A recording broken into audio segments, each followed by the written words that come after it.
trying to beat the sun up. Grinding hard for mine to see a meal before my sun's up. All I'm saying is I'm trying to get my funds up. Gotta stay strapped, kiss these niggas. Hey everybody, thanks for joining in another episode of Run It Back, where we highlight the area's greats from yesteryear. This episode will be nothing short of that. You know what I'm saying? We're going to talk about one of the area's greats from the 90s, kind of like the early to mid-90s, left their imprint on the city's hardwood floor. You know, dynamic shooter, one of the greatest in the city. You know, he made his imprint known when the gyms were stacked and crowded with people. You know, when the basketball heritage was pretty much at its all-time high, everybody coming out to show out, and everybody wanted to see somebody show out. So, ladies and gentlemen, you know, without further ado, we are blessed this episode with none other than Kennedy great, Mr. Armand LeVasseur. How you doing, man? I'm pretty good. How are you? Yes, man, I'm blessed. You know what I'm saying? I'm glad to be blessed with your presence. Thanks for having me. I appreciate it. Yes, indeed. So, Armand, you know, as you know, this is Run It Back. We want to pay homage, you know what I'm saying, to the work you put in on the courts, you know what I'm saying, back in the day, you know what I'm saying? And like we tell everybody, this is a history lesson, you know what I mean? Because a lot of kids today don't know who some of your coaches were back in the day. Some of it could be a janitor at your school. You don't know that he probably was a legend back in the day, you know? So, Correct. You know, we want to hear your side of your story today, you know what I mean? But, you know, I just want to thank you beforehand for the memories that you gave a lot of us in the city when you was on this court. Right. Appreciate it. Work. So, you know, let's just get started, man. How did basketball start with you, or sports itself? How did it start with you? Well, I got to say, growing up, where I first lived on Plaza off of Willow, and I didn't play basketball. I played baseball. Oh, really? Oh, yeah. It was baseball 24/7. Baseball? Yep. The only basketball we did back then was playing basketball with a garbage can on the floor. Yeah. You know, that was it. But then we got to a point where we moved to Cook Street. Okay. And I got over there, and I'm like, nobody here plays baseball. Everybody's playing basketball. So to me, I really had no choice, you know, making friends and things like that. I'm like, I guess I'm going to start playing basketball. Okay. So that's when I really started playing basketball, when I moved over to Cook Street. Cook Street. Now that's that. Now, Cook Street is like the home. That's like the Pro Street. Correct. Right down the street from Pearl Street. Right down the street. I'm like, I was right smack dab in the middle of Pearl Street and the North End Rec. Oh, right in the middle. Easy walk. That's all basketball history right there. Correct. Now, were you good in baseball? I considered myself good, yes. Okay. I was, you know, in the boys league and stuff, I was the best player on my team. Okay. You know, so I was able to play any position, you know. I mean, I still play slow pitch softball right now, too. Slow pitch softball? Yeah. Is that what the No, not the wind up. That's not the wind up? That's too much. I'm too old for that. But just a, little soft toss. And okay. But I'm the oldest guy on my team. Yeah. All right. So you can still get around those bases then? Oh, yeah. And I'm the leadoff hitter, so that means I can still hit. Okay. Nice. Yeah. So, okay, you move on Cook Street. Now, as you start to, be more, introduced to the game of basketball, are there any, early friends that you found or that you latched to that was already into the game? Well, that's when, moving over to Cook Street, that's where I met Mike Sanders. Okay. Yep. If you remember Wallace Wiggins. He used to date my sister. So, okay. Well, that's when I was getting into middle school, so they were dating back then. Oh, wow. And, being around him, I was able to get him and Mike. I started playing more and more basketball. So, all right, so how old were you when you moved over that way?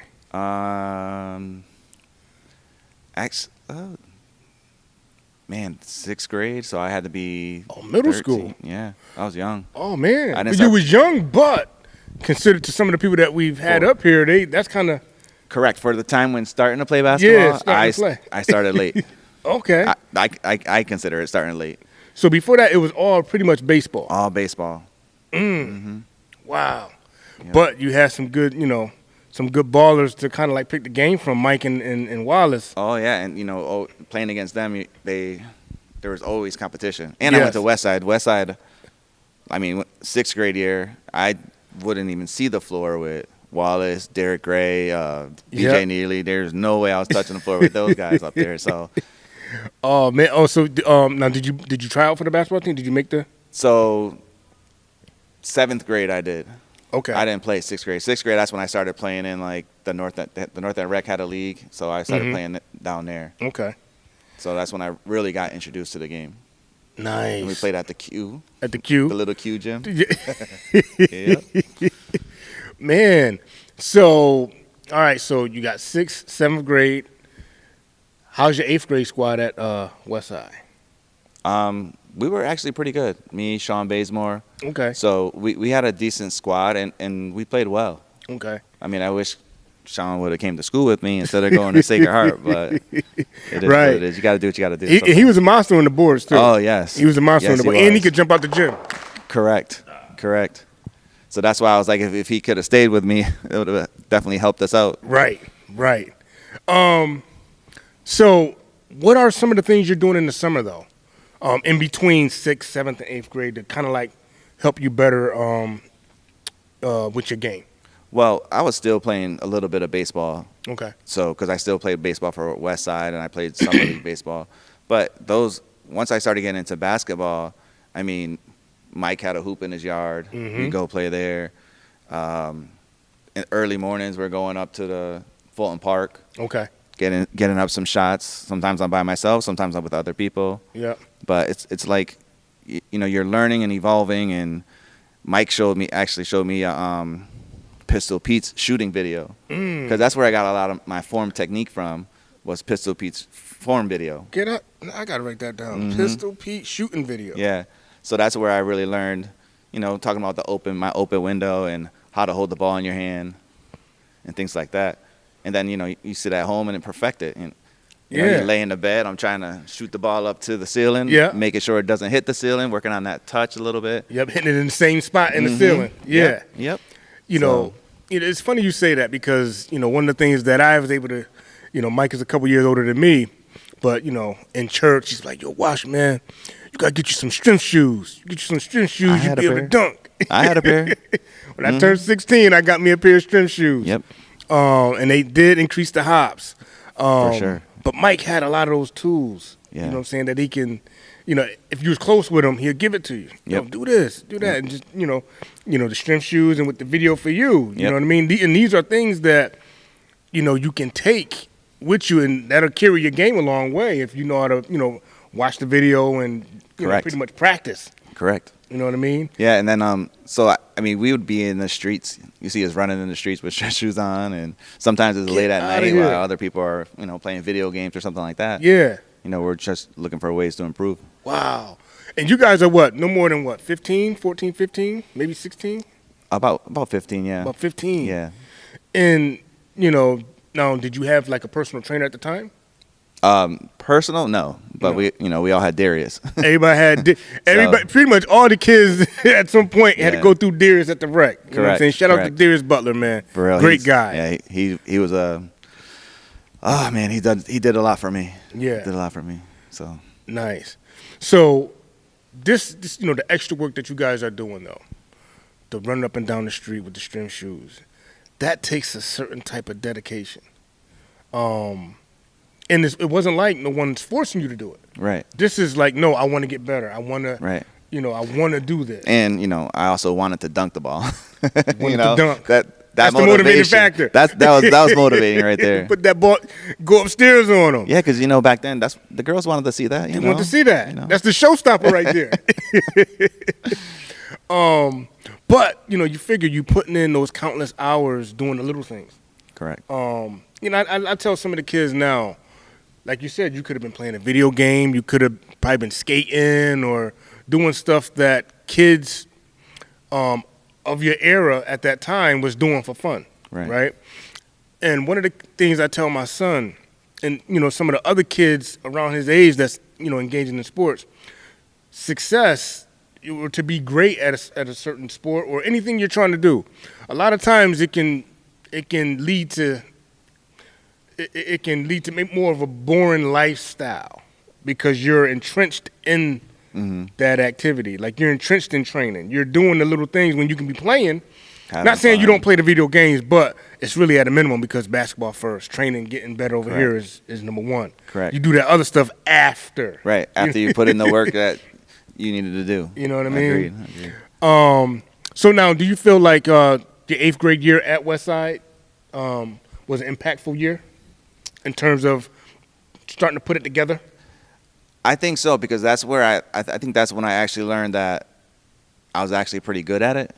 Okay. So I think that's when I was like, all right, so I could really start taking the next steps because, you know, I've seen my development from where I was at 6th grade to where I was in 8th. You know, it was a huge difference. Yeah. You know, like even like going into my freshman year, you know, going into that building, I already had respect from some of the kids that were already on the basketball team there. Gotcha. Because they already knew who I was. They already knew who you was. So you already started making too. noise. Correct. Okay. Correct. Okay. Correct. Now, if you remember, you know, who was some of your rival, you know, middle school guys that you played against when you was, you know, 8th grade year? I'm always gonna say Devon. Devon. North End, right? Yep. that team was a real good team with Devon. They had Rodney Cunningham. Yep. So yeah, and they were always fierce. Yeah, fierce, tough team to play. And they played with aggression all the time. All the time. And they made sure that you knew that they didn't like you. So, I mean, if you didn't – here's the thing. If you weren't used to that, oh, man, you in trouble. Like, if you wasn't used to that type of aggression. Correct. Even, like, it could be kind of intimidating. Yep. You know, because they're not smiling at all. Right. Throughout the whole game, it's like – it's almost like you feel like they got a personal beef against you. Right. And it feels like that. And it's like – so when you see them outside of school, it's like – you don't even want to talk to them, you know? So, you know, but we all became better friends way after high school. Way after high school, yeah. All right, so now you said, you know, you're going into Kennedy. Yep. Now, was that always the plan, Westside Kennedy, or was you thinking about any other schools? I was kind of thinking about Sacred Heart. Okay. But then my dad was like, yeah, there's no way you're going there. Okay. Because he graduated from there, and he didn't like how he graduated from Sacred Heart? Yeah, he's a old head. So he went to Sacred Heart, but he was just like, that's one school I know you're not going to. So he was like, and I'm making sure that's happening. That's not going to happen. But, yeah, so from there, I pretty much knew I was going to Kennedy. Imagine that, though. Sacred Heart, you, Mike, Bays. Yeah, it would have been fun. Oh, man. It would have been fun. That would have, you know, that would have been, you know, that would have been interesting. Yeah. Yeah. You know, because, I mean, you already were used to playing with him. Correct. And he would have passed you the ball, I think. I think he would have gave it to you. I think I had some mutual respect from him. Yeah. He would have gave you the ball. So okay, so you go with, you know, are you going in Kennedy with any expectations? Not really. Your freshman year? I mean, I went in, so as soon as we like had tryouts, I was like, all right, my goal here is to just ball out, show these coaches that you belong. Yeah, exactly. Okay. So I mean, after the first couple of days of tryouts, they already saw me inviting me to come up to JV already, because the coaches didn't know who I was. Oh, okay. Because, you know, this is at the tryouts for freshmen. This is at tryouts for freshmen. Come up to JV. Mm-hmm. Okay. So, and then I learned my lesson quick. I don't remember what I did, but I got taken off the JV team. I think after like 2 or 3 games. I don't know. I don't remember what I did, but, you know, I learned from that. Yes. Got back on JV a few games later and kept it moving. Now, who was on your freshman squad? Me, Sean Stanley, Hector Maldonado, Jose Cruz. Okay. So a bunch of my buddies that I grew up with.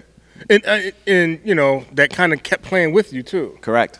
You know? All throughout all 4 years. Yeah, they kept playing with you. And that's good too, is, you know, you didn't get a lot of people that jumped around. Like, once you kind of started your freshman year and you started getting, you know, your team, that's pretty much who you're going to be with. Right. You know? And the thing is, like, they understand you. They understand so you. It wasn't a point where if I scored a lot of points, they were like, oh, no, I got to get mine now. And like, no, he's hot right now. He's hot. Give it to him. Let's get him the ball more. Give it to him. Right. So, right. Wow. But it was all about understanding your role, you know? Yeah. And the thing is understanding your role, the greater good of the team, Yep. Because everybody wanted to have a team that was nice. Correct. Especially around that time. You don't want to be at Yep. the bottom of the barrel. So if your team is winning, hey, whoever's hot, keep feeding them. We're going to win this game. Right. And that's the goal. That we always had our team goal was that how can we win? Yeah. What can we do to help this team win? And we're going to keep it going. Keep it going. moving. So now how good was your freshman squad?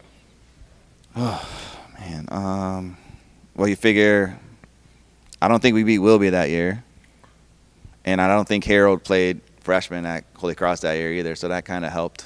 Okay. Oh, he was straight like JV varsity. Harold, yeah. Harold. Okay. I mean, that's another Yeah. that's another animal. But yeah, I think we might have ended up like 13-4 or something like that. Okay. But Still respectable. Like Correct. Yeah. Okay. correct. Now who was still at Kennedy at that time? Was So one of the Pettaways? Both of them were. Was it both of them? I think. No, I think both were still there. They still But was there. so I played like our JV squad was like Garrett Pettaway, Terrence Okay. Morrison, Marcus Taylor, Okay. me, Angel Mendez, and then on varsity you still had. Who was still there? Was Jerome still there? No. Jerome graduated. I came in the year after Jerome After left. Jerome. Okay. Yeah. So Garnett was still there. Garnett. It was his senior year. I'm trying to remember who else because I wasn't on varsity, so I only sniffed JV. Sean was the other Sean that was. No, I think you had a Sean with you though. I had a Sean with me, Stanley. Yeah, Sean Stanley was with you. Yep, Yeah. yep. Okay. So he graduated with me. Oh, okay. But Garnett was the guy though. Oh, without a doubt. Garnett was the guy. Without a doubt. Yeah. Without a doubt. And then, Garrett came off the bench for varsity, and Yeah. I think he still averaged like 10, 15 points a game or something Off like the that. bench. Off the bench. Yeah. Man, because see, that was that time too. Even though Wilby was, the team, but you still Kennedy was, especially when Jerome was there, and then when Garnett and them, they still was Right. top dogs in Right. the NVL. Right. We still had a good seasons. Like even like going into my sophomore year, we ended up. I think we were 15-5. But Okay. Marcus Robinson and T. Lott that year. Yeah.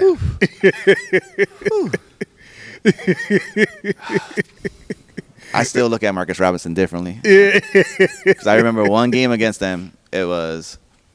I ended up getting a steal or something, and I'm going for a fast break, thinking I got a layup all by myself. Oh man. And he just pins it right on the backboard. Pins it. Hard.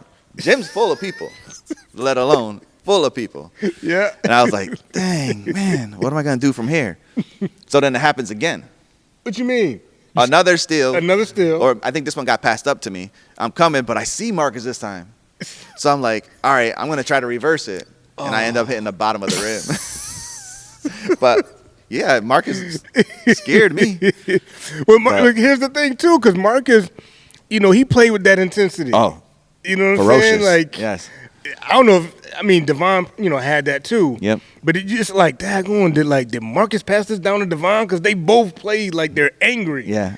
Yep. All the time. All the time. Yep. And kind of like the position Marcus played, the guard, so he's always was moving around. Yep. And what I'm saying? And people don't realize like how fast he was because he was quick. Quick. And he'd go upstairs too. Yeah. He'd go upstairs. Fast break, he going upstairs. For sure. Shout out to Mark. Yep. Mark Rod, you did your thing back in the day, man. Yeah. I told him too when he had him up here.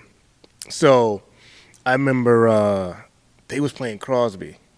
And at the time, we used to, I was in the drill and drum court, the Berkeley Knights. And they set it up where we would play at halftime at Crosby. Yep. So I never forget, like, we setting up and we was like in the concession area in the hallway, and I seen Marcus coming through, and I was like, "Daggone, yo, he got his warm up on the hanger." I'm like, "Yo, look at it, like, yo, look at his swag." It's almost like he was glowing coming into the gym, man. Right. You know what I'm saying? But like I said, ain't smiling that one bit. Just coming in like as soon as he got off the bus, it was like business. You know what I'm saying? Like he meant business. Yep. And they played like that. Right. You know what I'm saying? Like you Right. said, sometimes even if you seen them outside the game, it's like, what's up? Yep. And that was it. That was it. Yeah. Man. And we can't forget about T. Lott too. Oh man, T. Lott. That squad. And here's the thing. So, I'm telling. So, T-Lot was in the same drum corps with me at the time. Yep. So, he just wasn't, anytime we played, at a game and he was playing, obviously he's, playing. Right. And I didn't realize then, how good he was until I'm seeing him like, daggone, he nasty. Mm-hmm. T-Lot was a problem. Yep. Yep. But so, and the thing too, like those games, even it's not even a jamboree, but it's still jam-packed. All of them, all the time. Them games is jam-packed. If there was a city team playing at home, pretty much you can. Everybody's gonna be there. There's people there. So, when you think about, playing under those bright lights, you know what I'm saying? What, 18 games? You know what I'm saying? You got regular season, 18, 20 regular season games, regular season games. The majority of those games, unless you're away, it's bright lights. And when you're in the city, the majority of them are jam-packed games. Right. Well, and that's the other thing the kids don't understand these days. Back then, just about every city school was good every year. Every year. So when you went to games, you were going to see something. You was going to see something. Because you had a top player in the city playing at all times. Exactly. So now your sophomore year, now are you starting varsity, getting a lot of? I was pretty much the sixth man. Sixth man, okay. Yeah, coming off the bench. All right. Now, how are you feeling? Like, are you starting to come into like your game in terms of like shooting, or just sometimes when you're getting in, you don't want to make a mistake. Mm-hmm. Mm-hmm. Well, being that those lights are bright too, right? And playing for Jack for playing tag, yes. So you got a short string sometimes. Okay. But then he learns to love you. You know, Okay. like he did with Jerome. He learns to love you, and once you get through those first few games where you're making those little mistakes. Okay. If you play defense, you're good. Okay. He'll keep you in longer. Really? Because that was gonna be my next question. Like, what was it like playing for Jack Tag? Yeah. Listen, I'm still good friends with him to this day. Okay. We hang out once in a while. He's it was different at first because I've never seen things like this before. Like defensively, like the stuff that we learned defensively. Really? Yeah. So it's like I'll give you an example. When I went to Drake, I didn't have to learn anything on a defensive end. Like everything that we did in high school, I'm like, they're showing us these drills, and I'm like, nah, coach, I got this. Really? I've been doing this for years. Wow. And then and then Kareem Lee came in one year from Stanford or Trinity Catholic, and it was like he never seen it before. Wow. So I was like, to me, that was eye-opening. Because I'm like at Kennedy, we're doing shell drill and things like that, but at Trinity Catholic, you weren't. You weren't. So I was like, whoa. It's funny you say that because a lot of times, from the outside looking in, we know plays is getting ran, right? But it looks like, it can look like they're just kind of like, not going through the motions, but it's just kind of like you're just playing. Right. Until, like you said, you see what you're going through in practice. Defensive drills, knowing your assignment, knowing learning how to stay with your man, knowing how to do different things defensively. Right. I mean, because think about it. There's a lot of guys that can score, right? But learning defensive schemes and assignments, that's going to propel you on the next level. That's where it's at. That's what keeps you on those scholarships and stuff like that on the next level. And that's why I brought up that point where I didn't have to really learn much defensively. Like a man-to-man defense, no, I knew exactly where I needed to be at all times, no matter where the ball was on the court. Yeah. Because I had already learned it for 3 years under 3 Taglio. years. Wow. So was he one of those coaches that was the defensive first coach or offensive scheme? And No, he was defensive first. So he learned late in his career that he needed to open up and do more offensive stuff. Okay. Like when Bob Freeman came in, was his assistant coach, I think that's when he started to, Bob just kept getting into his head about, we got to do more stuff offensively. And then that's when he started thinking that way. Okay. But I mean, I had the green light. Yeah. But I got yelled at for some shots, even though he gave me the green light, Yes. So yes, that's good. Okay. So all right. So you're seeing significant time sophomore year. Yep. Now, what is your preparation like? Well, first of all, how did your season end?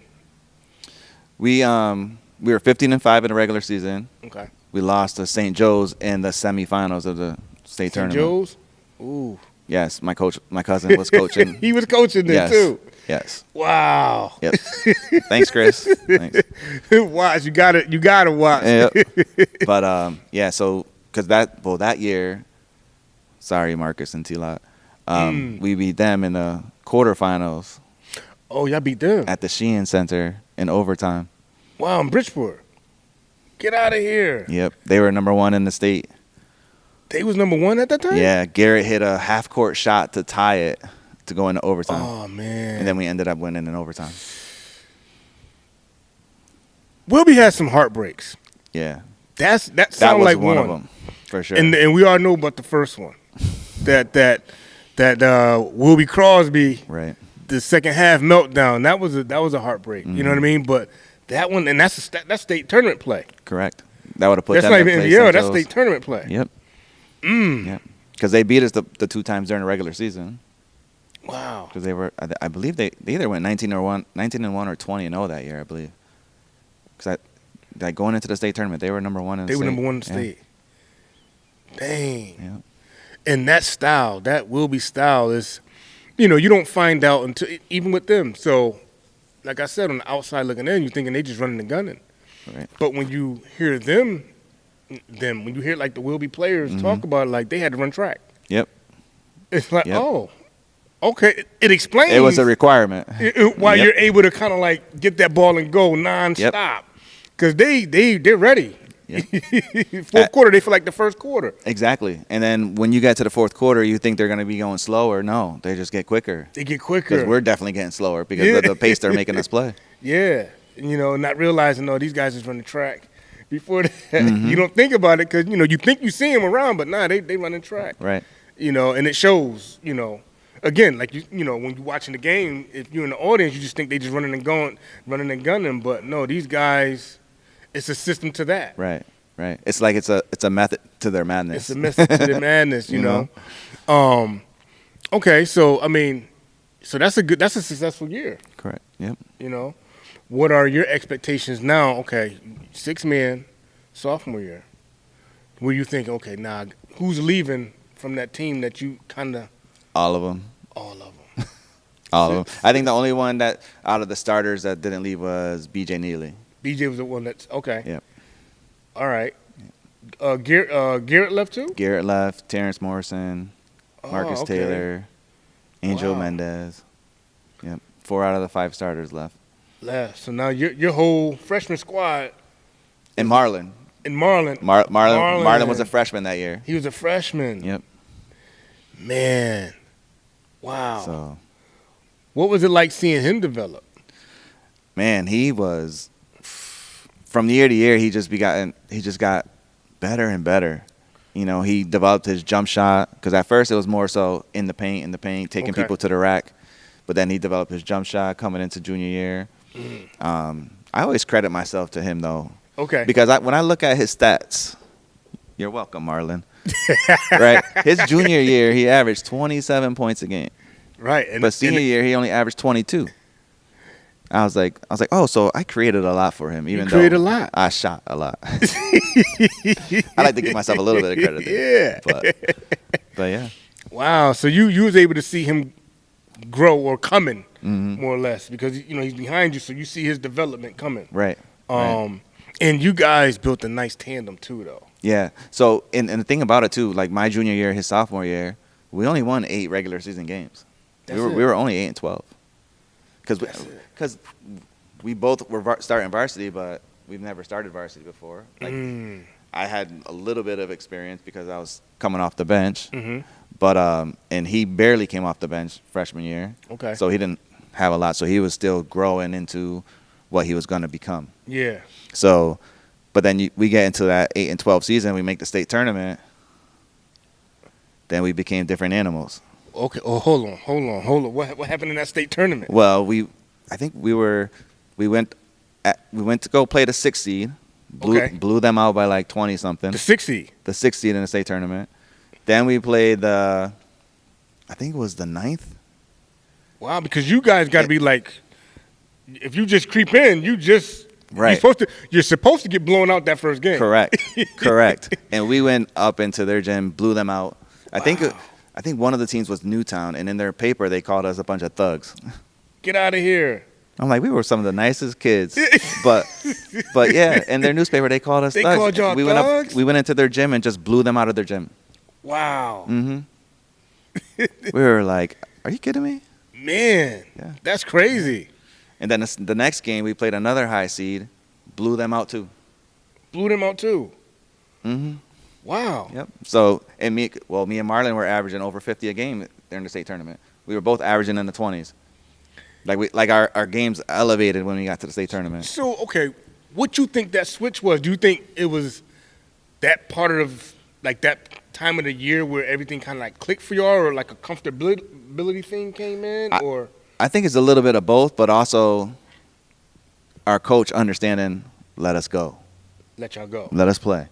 Okay. You know, and then he let us play because we were going to play defense because for playing for tag, you don't got that choice. You have to play defense or you're coming out. Dig.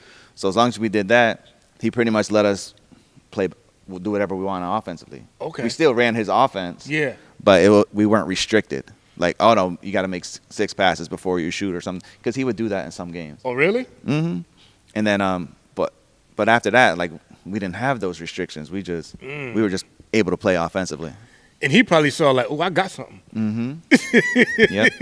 Y'all doing that in the States? Yep. Oh, I got something. And then guess who we ran into the next game? Who y'all run into? Uh-oh. Chris. Oh, man, St. Joe's. Yep. St. Joe's. Oh, man. What y'all do to them? We didn't win. Oh, what they did? Oh, they got y'all again. Yeah. They did not. They beat us by like 2 or 3 points, but it's like they're pressing us, and I'm like, I passed the ball. I'm on the coach's sideline. I passed the ball because they're trapping me. They were like, great job. Now don't let them get it back. I'm like, I'm looking at my cousin like, you better sit down and be quiet. Why are you doing that to me? Right. So, but, yep. Man. And Marlon fouled out that game with like 4 minutes to go. I think that's what hurt us the most. Oh, I think if he doesn't foul out, we should win that game. Y'all win that game. And if y'all win that game, the championship?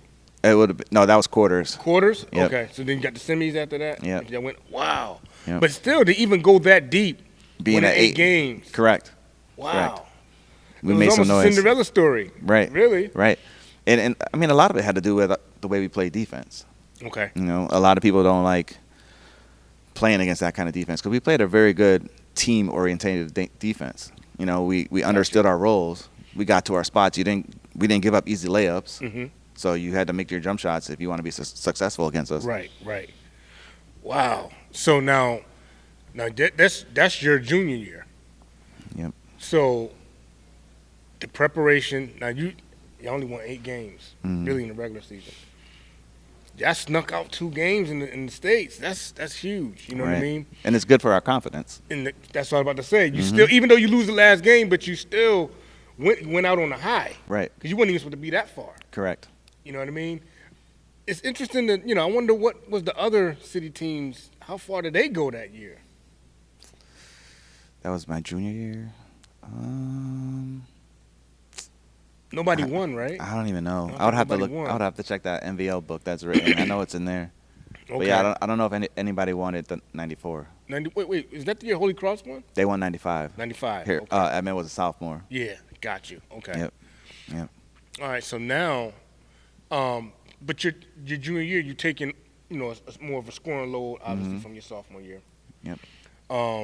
So obviously the mindset now is, all right, this is my senior year. Right. You got the green light, had the green light. Yep. Right. What's the focus at this point? I mean, in terms of preparation. Right. Well, you figure the summer, Okay. it was all about camps. You know, Hoop Mountain, Eastern. Eastern was a big one too. Eastern was a big one, yeah. Yes. So you get to play against great competition there, and it's all about that preparation work. And I think that's when AAU basketball was really starting to become bigger and bigger. Yeah. So, because there was it that summer? No, I think it's the next summer I had it. Was probably my best summer ever. Was it that summer? I'm trying to remember. If it was that summer, I was for Hoop Mountain Week 2. I was the number 1 player there. Then I went over to Eastern, made top 40 there. You know, so really put myself in a good position. Yeah, definitely. Definitely. So now you have your senior year, you got pretty much your whole squad coming back. Yeah, we lost BJ Neely, Steve Philly. BJ, okay. So, but yeah, everybody else. And BJ was the point guard, right? No, he played small forward. Small forward? Yeah. Did he? Yeah. Okay. But you got Hector. Hector. And I think, so now coming in the senior year, Jamel Roundtree was a freshman. And he was getting some burn with you guys? And Ricky Curtis. Ricky. Yeah, they were. Ricky had some handles too. Both of them had handles. Yeah, they were freshmen, but they were still getting a little bit of a burn with us. Okay. Wow. And, you know, Hector had some handles too. He was fast, man. Yes, he was. He was fast. I'm like, man. So the confidence got to be like out the roof with you guys. Yeah, and you know, and we knew the other city teams were still going to be pretty good because, you know, Holy Cross with Harold and Edmond. The only city team that was down, well, actually, no, Sacred Heart was down because they just lost Mike. Crosby was kind of down. Crosby was down. They only had Jay Johnson. Yep. But then Wilby still had us. Well, Wilby was still loaded with Devon and his squad. So, yeah. So it's still exciting, must-see basketball, though. Oh, for sure. You know what I mean? It's like still... when we played Holy Cross, when Holy Cross played Wilby, when we played Wilby, there was, you know, a lot of good games. What would you say was one of your best games? In high school? Ooh, man.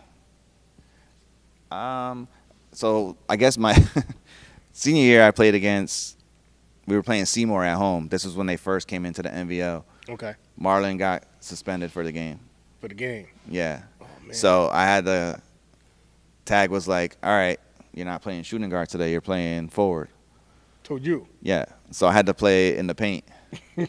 So long story short, me and my buddy Jose, we go to my my father-in-law, who wasn't thought of being my father-in-law. We were at his house. He was like, yeah. He was like, yo, Pops, we scored 40 points together. I was like, I looked at him. I said, we did? He was like, yeah. I was like, but you have 4. So I had 30. I had 36 playing in Marlon's position. So I don't even know if I hit a 3 that game because I was playing inside the paint. Get out of here. Yep, wow. And we blew them out by 20. Blew them out by 20. Man, imagine if he played. I know. What would you say though was like one of the games where it felt like the rim was like 10 feet wide? Like, you know, I gotta say, I really didn't have those situations until I was in prep school. Really? Oh yeah. Okay. Oh yeah. Prep school. Yeah, because that's when I was able to shoot, you know, 10 to 15 threes a game and just play. Like with Taglia, I wasn't shooting 10 threes a game. So even with the green light with Tag, right? Correct. I'm still a team player running the offense. And you things still like got to that. run the offense. I was just efficient. Okay. Because I mean, you can some people can get the green light and you can unlimited shots. Right. You still got to play within the scope of the system. Correct. Okay. Correct. But that's good though because it shows efficiency on offense. But now that you're talking, it's like, wow, he really ran a strict ship with defense. Yep. You know, and then a lot of times, you know, I don't want to sound cliche, you know, defense creates offense, but it does though, in a sense. You know what I mean? Because it causes turnovers, and that's, you know, transition points. Yep. And thinking about it too, so like senior year we played against Sacred Heart. Okay. And I think I had 30 that game. Marlon had 33. But, I mean, I had 30, I think 5 threes, 2 dunks. That was the first game I ever caught a dunk in. Get out of here. Yep, and I had 2 that day. 2. You was feeling it that day. Oh, definitely feeling it that day. And that was probably the game I would say I felt it the most in high school. That game right there? Okay. Yeah. Now, what was the one game where you was like, oh, man, this is not my night? Holy Cross. Holy Cross. Pick one. Really? Pick one. Oh, my goodness. Oh, man. Listen, playing against Edmond and not playing against height your whole career, it's such a huge adjustment. Yes. And yes. And they, in generality, was a great coach. Yes. You know, so he understood. All right, him and Marlon, let's focus on them. If Edmonds guarding Marlon, Harold's on me. Harold was very good on-ball defender and everything else. So those I think I had in my 4 games that I started against Holy Cross, I had one good game. One good game. In the 4 games, yeah. Get out of here. Yeah. Yeah. I think that's the one team I struggled with the most. So even with Wilby, with the Wildcats that they had. Well, because, I mean, since they played so fast, we still ended up getting open shots. You know, Holy Cross played their defense more under control. Got you. So. I mean, and when you think about it, you know, that pace of the game, like the Wilby's pace, might play in, like, you know, the hands of a shooter. Right, and it's more opportunities. You get more opportunities because it's up and down. Right. You miss one, or you come back down, you make one. Right. But when you get a team that's slowing it down and controlling the tempo, now you don't get as many chances. Right, right. And the thing, too, like playing Wilby then, I mean, Devon had good players around him, but the focus was Devon. You know, I think he averaged 37 a game that year. Yeah. And I don't know if anybody else averaged double figures on the team. Right. So right. It was like, so he was good. They were all tough, but, you know, now you had to deal with me and Marlon. You can't just single on one person. No. So I guess I could say Marlon helped me too, you know. Yeah, for sure. Yep. What was at the end of your senior year? What was your record? You remember? 15-5. 15-5. Yep. So you feeling pretty confident going into the States? Yep. We made it to the quarters again. Okay. But this time we lose to Ansonia. Yeah. Oh man. They were 6'7", 6'6", 6'5", 6'4". Oh, you had some mountains. Yes.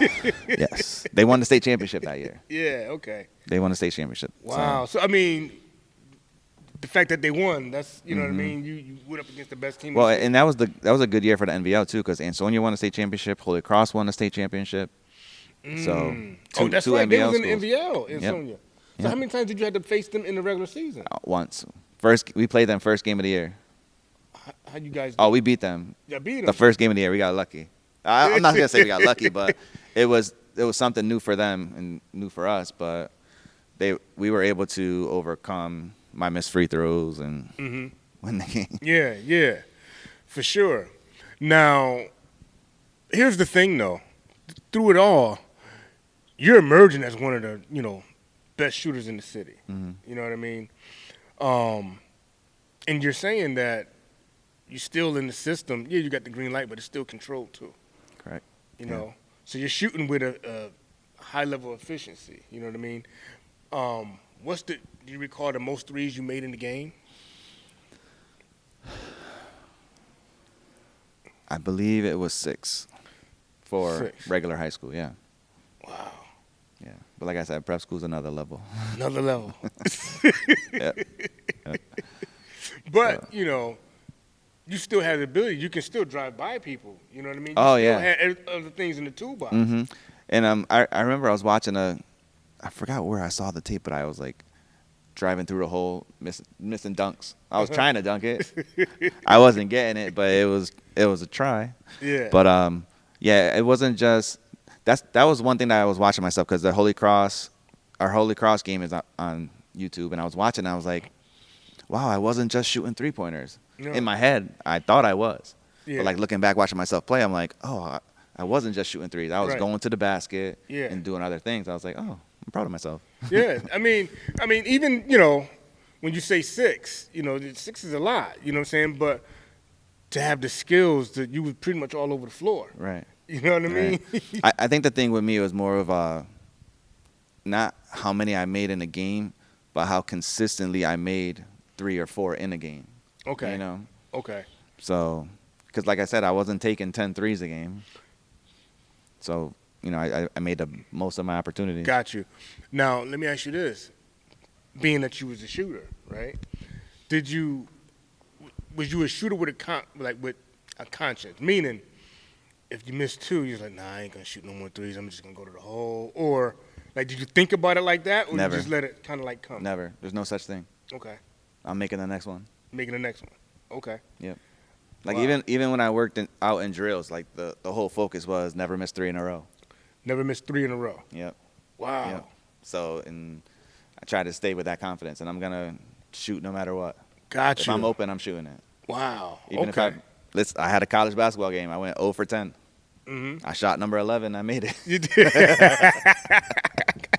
Hey, So- you made it. Yeah, exactly. Exactly. I mean, So- because sometimes you can a shooter could get in one of those funks where you miss 3 or 4 and then you're gone. Yeah. Mind out the game. Yeah. You know what I mean?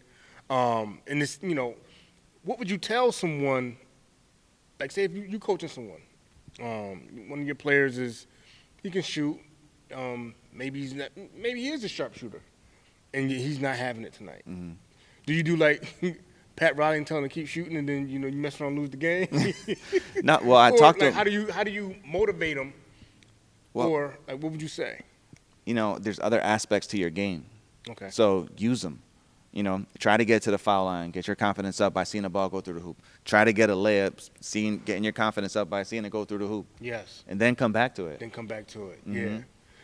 Instead of just getting married to the 3-point line, Correct. you got other tools that Correct. you can use, and that's key too. Because a lot of you see it a lot. I'm sure you probably see it. I've seen it. We see it 1,000 times where you get married to that 3-point line, and it's like, yo, you got a mid-range shot right here that's wide open. Yep. So I was watching my team play last week, and I'm like, after the game, I'm huddling up with them. I'm like, you guys do know there's other shots than a 3-point shot, right?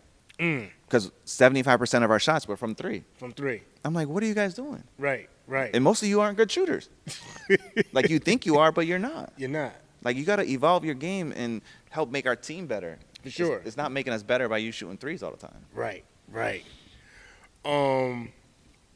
So you pretty much, your high school career is coming to an end, right? Mm-hmm. As it's coming to an end, though, are you highly touted? Are you there's certain schools that you're looking at that you got your eye on, got the eye on you? The biggest thing coming out of high school was Southern mostly. Southern. Yeah. Okay. Yeah. It wasn't much, and then I talked to Taglia one day. He told me how he approached the prep school, Choate Rosemary Hall, Okay. and then they got back, and that's where I decided, because at that point I was either deciding between Southern or going to Choate Choate. for a Okay. PG year. Yeah. Okay. So you went to Choate? Yeah. Oh yeah, because I didn't have a choice. Okay. I woke up one morning, my dad's in my face. He's like, you're going to Choate, right? I was like, I guess so. so I went to Choate for 95, 96. Now, how was that? How was that experience? Oh my goodness, it was so different. So different. Because you live on campus, and it's more like a college schedule where you don't have classes all day. Every Wednesday was a half a day. You had classes every other Saturday. Classes every other Saturday. Yep. So they kept you busy, Wow. and you had to play a sport every semester. What you mean? Like, if you're an underclassman, first semester you pick a sport to play. You have to play something. You have to play something. Yes. Wow. There's no choice. Okay. I mean, I was lucky since I was a senior. I was able to do like weightlifting first semester, basketball second semester, and third semester I didn't have to play a sport because seniors they had to do 2 out of 3. Okay. Wow, you have to do something. So Mm-hmm. you ain't just up there. Nah, ain't no chilling. Nope. And it was study hours every night from 7 to 8:30 in your rooms. Wow. So that was a pretty good experience for you. Oh yeah. How did it do, like, with your development of your game? I think I took huge strides that year. Okay. I had a good summer again with different camps and things like that. But then once basketball got into it, it was like my coach was like, do whatever you want. Like, he literally was like, just do whatever you want. Wow. Like, he gave me so much confidence in my game that I had 3 games where I made 10 threes. 3 games where you had 10 threes. Where I made 10 threes, yep. Yep. In one of the games, I was 10 for 12. Wow. Yeah. I had 40 points that game. 10 for 12? From 3. Talk about the rim being 10 feet. Right. And the thing about it is, it's not like, people like talking about Steph Curry, about the deep shots and stuff. I was doing that too. Not as crazy. Not off balance like him. Okay. But I was, taking the deep shots and stuff like that. Deep shots. Yeah. I tell people, before Steph Curry, the first person I seen take a couple steps over half court and launch it. Mike. Yep. I wasn't doing that. Yeah. He had to be everybody's first person to see that. Yep. Like, yo, wait, For you sure. can do that? For sure. And it was consistent too. Like we had to make sure, like when we played him, you had to start guarding him over half court. Over half court. Mm-hmm. Because he'd take 2 shots and launch it. Yep. And he'd bang some on you too. Yep. So, but one of the games was against Cheshire Academy. Okay. They had 5 Division I players on their team. Cheshire Academy. Wow. Ronell Blizzard was there. Liz was there. Yep. He went on to go to UMass after. Yep. Ricardo Greer, who went to Pitt. Okay. They had a 7-footer, Justin, who went to Washington. Donovan Stewart, who went to UNLV. Okay. And then another kid that went to Richmond. I had 43 points with 10 minutes to go in the game. Is that one of the games you hit 10 threes? Mm-hmm. And I scored 2 points the rest of the game. 2 points the rest of the game? Uh-huh. Yep. So, because the Stewart kid was guarding me most of the game, but then the last 10 minutes, Ricardo Greer decided to guard me. Oh, man. New York kid out of the Gauchos and stuff. He Yes. was like, he just came up to me, got into my face. He was like, you're going to be the rest of the game. Get out of here. Yep. And I pretty much was. I struggled to score. He was making sure I wasn't touching the basketball. Really? Pushing, shoving, Playing all that stuff. And we physical. Because we were winning too. And they were like, okay. I'm talking to Ronell before the game, and Ronell was like, yeah, we're coming in here. We're going to blow both games out by 40. I'm like, all right, bro. All right. And then, so they even did this where they didn't even start the Division I kids because they thought they were just going to come in and blow us out. And then I just started torching them. So then they had to put them in. So they had to put them in. Then they had to leave them in longer than they expected. Wow. Yeah. And then those last 10 minutes. Did y'all win that game? No. Nope. Wow. No. So from Choate, what's your plan while you're in Choate? So what are you thinking?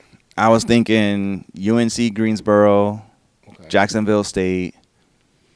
And Drake came on a little bit later. Oh, really? Yeah. Oh, okay. Yeah. So, because my high school coach, my prep school coach, he actually, the Drake coach just got the job. Okay. So he actually reached out to him because he had just got the Drake job, and he was like, they were high school rivals, I guess. Gotcha. So he ended up sending them some videos. They liked what they saw. They flew me out. They're like, we want you to come. Oh, okay. I was like, word, I'm there. Wow. And that was like a late addition too. Mm-hmm. Yep. So how was your experience?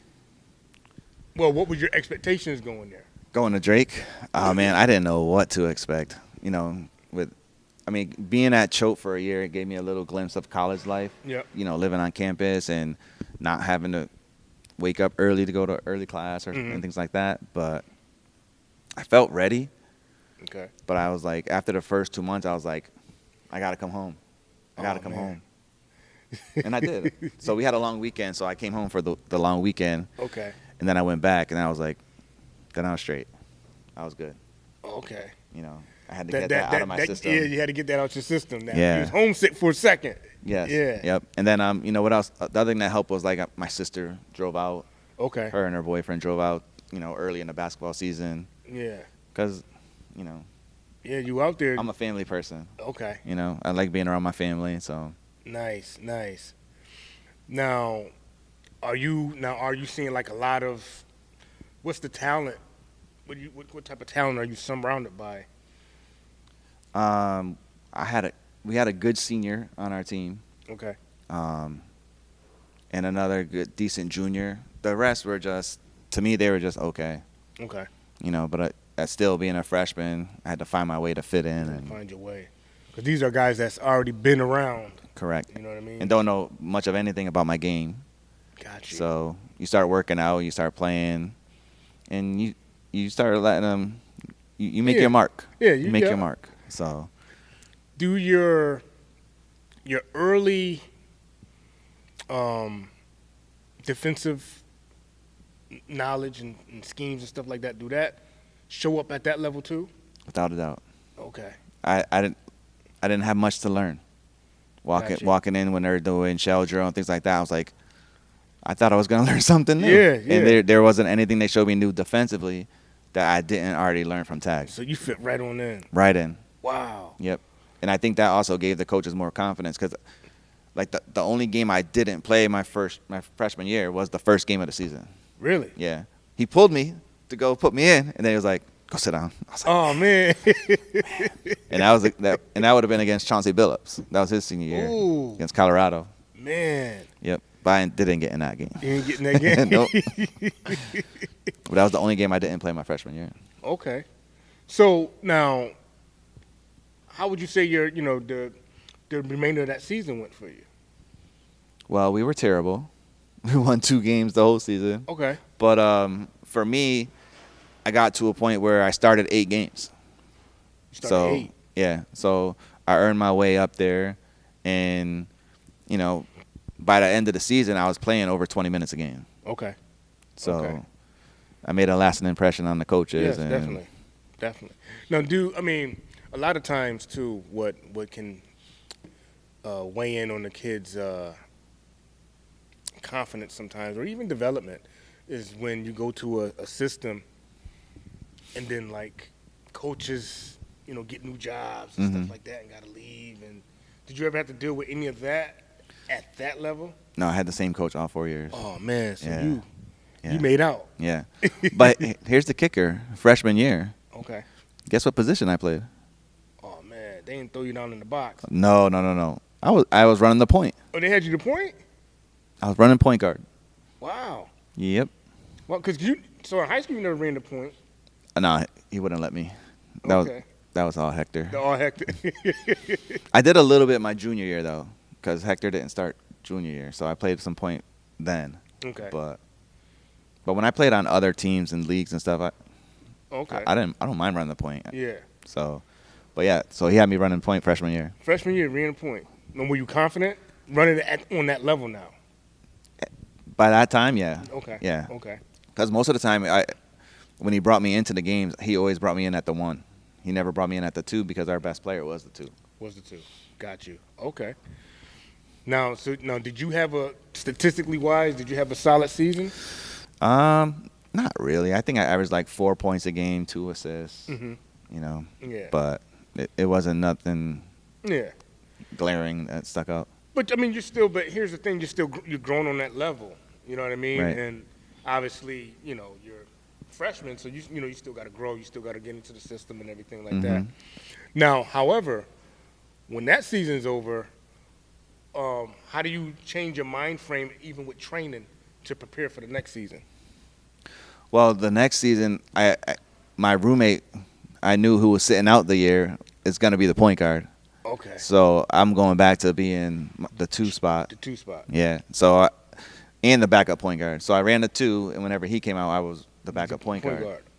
So you already knew you get more minutes anyway. No matter what. No matter what. Yes. I was playing over 30 minutes a game. Oh wow. Yeah. Oh, that's a nice significant jump from your okay. Correct. Yep. So, but once again, we won 3 games. So. The end of that season, though, I would say the last 6 games I was averaging 17 a game. Oh, so you don't. I found myself. You found yourself. Yeah, those last 6 games. Now, was that enough to propel you going into the next season? You know what? I wish it did, but I think part of my problem was I came home. What you mean? I got complacent.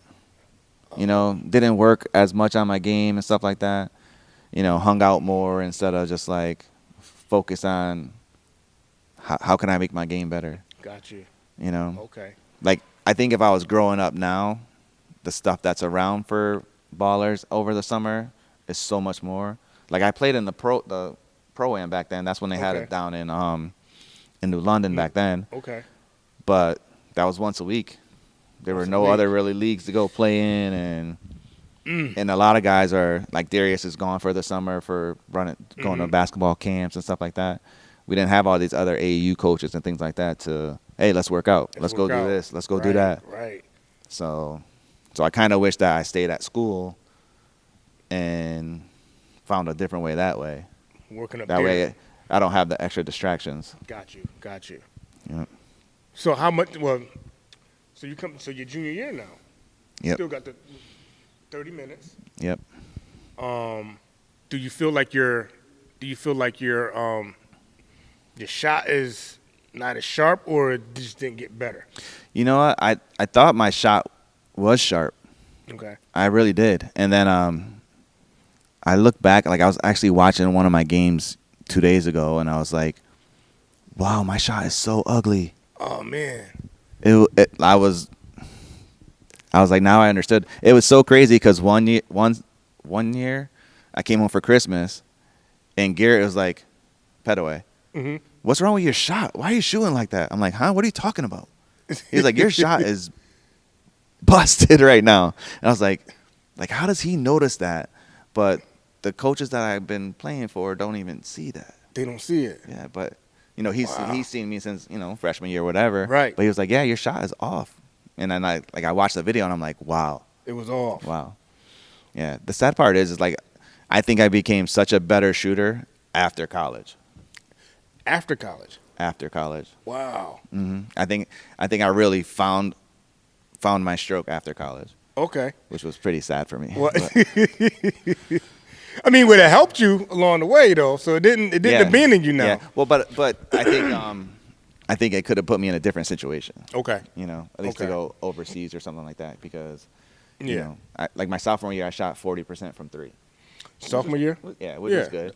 But junior year I think I shot 36% from three, so it went down. Okay. But that was shooting the way that I was shooting, not. What do you think caused your shot to change though? I don't know. I really don't. It's like I could see it in my form, the way it was like coming off of my hand and everything. The way it was more being pushed instead of shot. So, Gotcha. But then it would just, for some reason, it just stuck. Wow. Yeah. Now your senior year, how was that? Not so well. Yeah. I started the year because they brought in some more players, but then the coaches also knew I can score. So they basically were like, all right, we're going to bring you off the bench because we want some offense coming off the bench. Gotcha. So it was a rough year because the things I noticed, they don't notice. Like they had this one kid who got worse as the year went out, shooting percentage and everything, and I always got better. Gotcha. No matter what. So at the end of the season, by my senior year, I was like barely playing. Oh. And I'm like, so what is going on here? Like, I was like, how do you guys not see in the last 3 years how I've gotten better throughout the year, and they've gotten worse? So it sucked the way the season ended and stuff. But I mean, you had the opportunity. You played. Got a free education. Like you said, maybe if you would have found that rhythm earlier, you know what I mean, it probably would have opened up another door. But I tell some of the kids too, making it is not always going to the league. Right. If you can get a free education. Right. You know what I'm saying? Let your skills pay for your schooling. That's like the win. You know what I mean? Especially if you get a degree and you can do a career. Correct. After that. Now, you're going to do that career till you're going to be in that career longer than you played ball. Correct. Exactly. Exactly. Like now I'm in my 24th year of teaching. 24th year of teaching. So off of a free education I got for playing basketball. Wow. So you can't beat that. Not at all. You actually won. Like, right. You know what I mean? And then with the coaching, it gives me the opportunity to give back, things that I've learned. And definitely. Now, what would you say, like in terms of prepping kids to exceed on the next level? Man. Or actually, not even to exceed yet, to even get to the next level? What are some of the little intangibles that a high schooler need to kind of like hone in now? I think one thing they got to understand is now, if you're not lifting weights in high school, you're already behind. You're already behind. Because Texas, Florida. That's all they do. California. That's all they do. They live in that weight room. Yep. I don't care what sport you play. Exactly. And like, so nowadays when you go to these schools, you're like looking at like, how is that kid so big? Yeah. Because they've been doing it since freshman year in high school. They've been doing it. Their body's developed and. Yep. Wow. And then now especially now with the games being so much quicker, you know, a lot of kids are taller, faster, stronger now. Yeah. And if you're not matching that, you don't look as good as the rest of the people that are out there. For sure. Do you think it's important let me ask you this. At what stage do you think it's important for an athlete to start knowing how to watch film? Ooh. That's a good question because I wish I watched more film when I was younger because I didn't even watch it in college. Like I watch more now, you know, obviously for coaching and stuff. But I think if they could watch themselves, I think even if it's starting sophomore year, you know, watch themselves, especially these Waterbury kids. I'm like, you have YouTube videos. Watch yourself play. Take notes. Like, what did you miss? What did you miss? Like when you get the ball on the wing. You see a guy clearing out on the baseline. Why did you go towards the middle? Right. When you know the whole baseline got cleared out for you. It got cleared out for you. So, like I was telling one of my players the other day where he's playing the game, 5 seconds ago, there's nobody on the right side, and he shoots and pulls up a three. Like, there was nobody there around 15 feet. Get that quick step, go by him, and you have a layup. You got a layup. But I think if they could start watching sophomore year or so, they could learn a lot about themselves. Watch themselves. That's good. Because how you going to watch somebody else if you don't know where your mistakes are? Right. So now you got to be able to learn and watch and correct your mistakes before you can kind of try to figure somebody else out. You know, and I think that's key. Yep. What are some of the challenges that you've been faced with being someone that had such a successful career? How do you come back and teach the kids to like go on and be successful or even coach? Do you find it hard because some kids might not have the skills that you have, but you still got to teach them the game? I think it's the commitment to the game. Okay. I think that's a key factor because they love it. They talk about how much they care about it, but their actions don't show it. Ooh. You know? So I think that's that big thing for me. The actions is like that the additional work you got to put in. Mm-hmm. You know, or even just how hard you're working in practice. I'm like, if I have to blow my whistle to tell you to work harder, you don't want it. You don't want it. But you say you do, and you say you want to get better, but you're not showing it. Right. And you're not proving it every day. I always think about that Kobe quote. He goes, "I always work the hardest in practice because it makes the games easier." Makes the games easy. Practice makes perfect. And it sounds cliche again, but it's the truth. If you're not tired in practice, you're not going to work hard in games. You're not going to work hard in the game, you know? So, and it's, you know, think about, and when you think about some of these great teams, high school, you just go in high school, some of the great teams. Crosby, Dame, and. Yeah. Oh, man. When you, I always used to be like, what was the practice like? And sometimes they'd be like, the practice is like better than the game sometimes because it's war. Right. You know what I mean? So now you're ready for that game. Just imagine being able there to watch and seeing like what you can learn from it. You know, like because coaching against Anthony Ireland, that was a problem. That's a problem. He was a problem. Yes. You know, and like you think you have a nice scheme to help slow him down. No, because he really thought the game. He thought the game. You know, and he's somebody that worked on his game all the time. He worked on his game. You know what I mean? He was doing pool workouts and everything back in the day. Yep. You know, and that's a testament of if you work on your game, you know, not everybody gonna make it to the league, but you can maximize your potential. Exactly. And go as far as it take you, though. Exactly. And you can't. Not saying you can't go to the league, but it can go as far as it take you. Right. You know, if you come out with a free education, you won. Yep. Like, what opportunities are you gonna provide for yourself? Exactly. by a game of basketball, something that you love to do. You love. Look how many years you've done it for free. Exactly. Exactly. The game of basketball that you've done for free for all these years, for playtime. If you just dedicate a little bit time into it and work into your body and stuff like that, you can maximize that. Right. Right.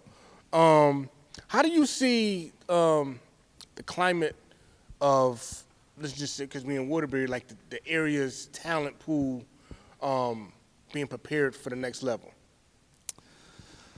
I think, we got a lot of guys now in the city that are working with kids, which is great.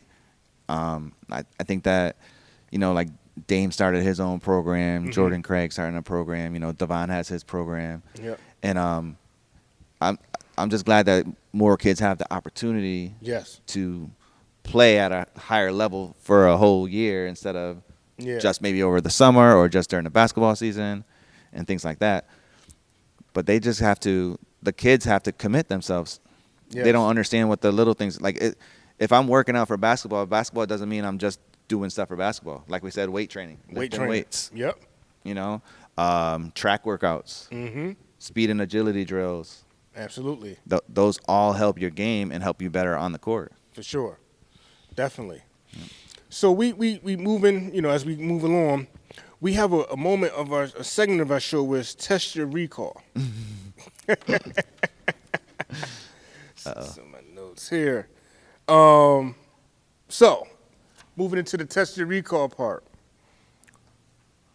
What does 66-41-36 mean? 66-41-36? Mm-hmm. Wow. I don't know. I feel like 66 is one of the years how many threes I made. I could be wrong. Man, I have no clue. You had no clue? None. So, these stats. Kennedy, you guys won 66-41 over Seymour. At the time, you netted 36 points, and this is when you was up for Player of the Week. This is the game I mentioned. Yeah. So we won by 25. Okay. Yeah. So I almost outscored them by myself. You almost outscored them by yourself. That's what I was like, oh man, he caught hot. He caught fire that game. Yeah. So I mean, now as we've had a lot of coaches sitting here, and you're a coach yourself. What message can we give the parents of today? Because we have a lot more parents that's kind of like behind their kids now. Mm-hmm. Is there any information that we can give the parents to help their kid along the way, or messages that they need to hear? I would have to say the biggest thing that I've seen with my kids is that your kids are making a commitment, so that commitment also goes to you. Okay. Because I have so many kids still that miss practices because, my parents got to do this, my parents got to do that, or my parents are taking me away for Christmas break. Okay. But your child made a commitment to our team. And they stand on that. Yeah. And like this year, if somebody misses Christmas break, you're missing. I have 4 games over Christmas break this year. So you're missing a quarter of the season, 20% of the season. Right. Wow. So I think it's more so just about commitment. Commitment. Yeah. Okay. And understand that we as coaches, our job is we're trying to do our best with what we have and how much your kid comes to practice. So if your kid's not playing as much or is not getting as what you expect, then they need to put in that extra effort in getting them there. Yep. And even or showing on the JV level that show the coach that you're getting better. Right. Earn those minutes. Yes. Work harder. Play smarter. Definitely. So wow, man. Hey, Armand, man, it was great sitting down chopping it up with you, man. For me, when I'm going back and I'm looking through the archives, I'm reading the games. A lot of the games that you was talking about, I done read through them. Some of them I was even there, so it's like, man, I remember when he had them 6 threes. Like, Yeah. And even like, you know, watching you playing with Pearl Street when they used to play at Kennedy sometime and at Montauk Park. Yep. You know, it was just, you know, for us guys that's of a certain age, I'm going to say, you know, seeing you put the work in on the court, getting busy. But like you said, you wasn't just around the three-point line. Everybody know you could shoot. Right. You was a sharp shooter, but you could take somebody off the dribble. You can, you know, go to the hole. You can do all these other intangibles of the game. Right. That's, you know, we can't take for granted. You know what I mean? And, you know, I'm thankful to, you know, have you ever referenced to, yo, I mean, you had to see Armand back in the day, yo. He was, you know what I'm saying? And then, you know what? You don't believe me?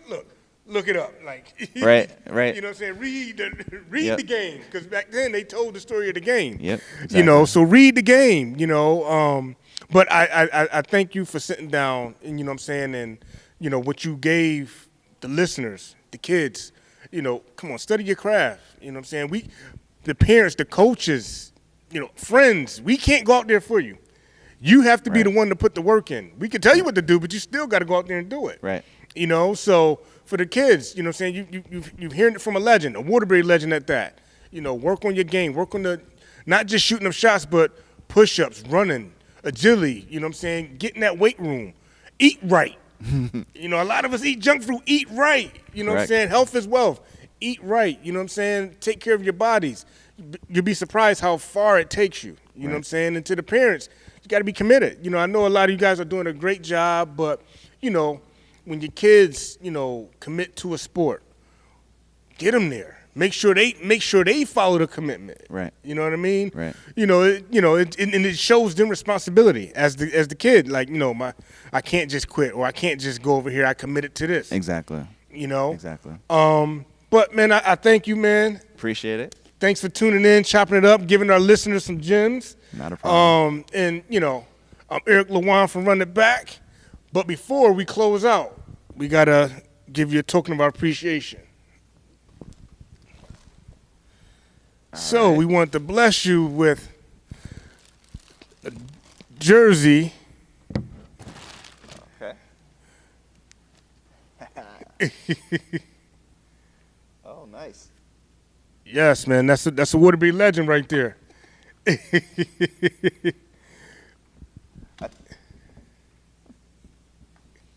Yeah. I think I have to go put this up in my classroom. So that's one thing I started. I started putting jerseys up in my classroom. Oh, really? Yeah. Just give the kids something to talk about. Nah, of for course, sure. I started off with my college one. I got to add this to it, too. You know? Yeah, for sure, man. But listen, man, thank you, man. Appreciate it. It was a pleasure, man. And, you know, great, you know, good luck this year. You know what I'm saying? I hope your team do what they need to do. I'm coming to try to, well, I try to catch some, you know, pretty much as many games as I can, but I'll definitely be in the gym. Right. You know what I'm saying? This time I'll come in, yo, Army, man. Good luck to you guys. Yeah. You know, do your thing. You know what I mean? Appreciate it. If anyone wanted to tag you, do you have any social media tags? I just usually use it's ALL003 at yahoo.com for Twitter. Okay. For Instagram, I'm Vass14. Vass14. Yep. All right. Hey, y'all all got it, man. Listen, if y'all tuning in, you know, thanks for tuning in. And, you know, again, let's run it back. I'm Eric LeWan, signing out.